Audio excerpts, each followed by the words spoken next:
October 7, 2023. What began as a peaceful sunrise in southern Israel quickly turned into one of the deadliest days in the country's history. Thousands of young people had gathered for the Nova Supernova Music Festival, a celebration of love, life, and electronic music, just a few kilometers from the Gaza border.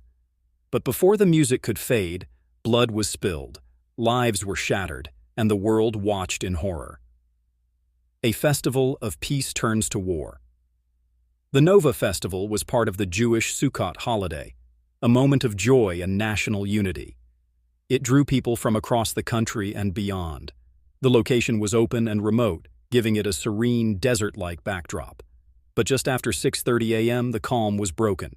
Hamas militants launched a coordinated surprise assault involving thousands of rockets, paragliders, motorcycles, pickup trucks, and armed men. The rocket barrages were the first sign something was wrong, but many festival-goers initially mistook them for fireworks.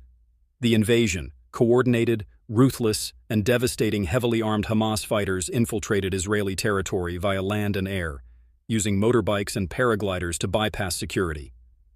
As rockets lit up the sky, dozens of gunmen stormed the Nova Music Festival grounds, opening fire on unarmed civilians. Panic and chaos erupted. Some tried to flee in their cars, others ran into the fields and bushes, only to be hunted down. What followed was a massacre. Over 260 festival-goers were slaughtered at the site. Survivors described seeing friends gunned down in front of them. Many others were captured. Men, women, and even children were taken hostage into Gaza. Wider attack beyond the festival. The attack didn't stop at the festival grounds. Hamas fighters simultaneously invaded over 20 Israeli towns and kibbutzim near the Gaza border, murdering civilians in their homes, burning vehicles, and kidnapping entire families.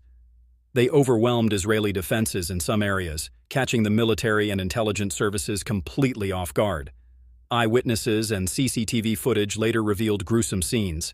Families massacred in their homes, grandparents executed in their beds, mothers and daughters dragged across the border. Hostages, a strategy of fear. Among the kidnapped were young women, many of whom were attending the music festival, elderly citizens taken from their homes, children and toddlers used as human shields by Hamas. More than 240 hostages were reportedly taken back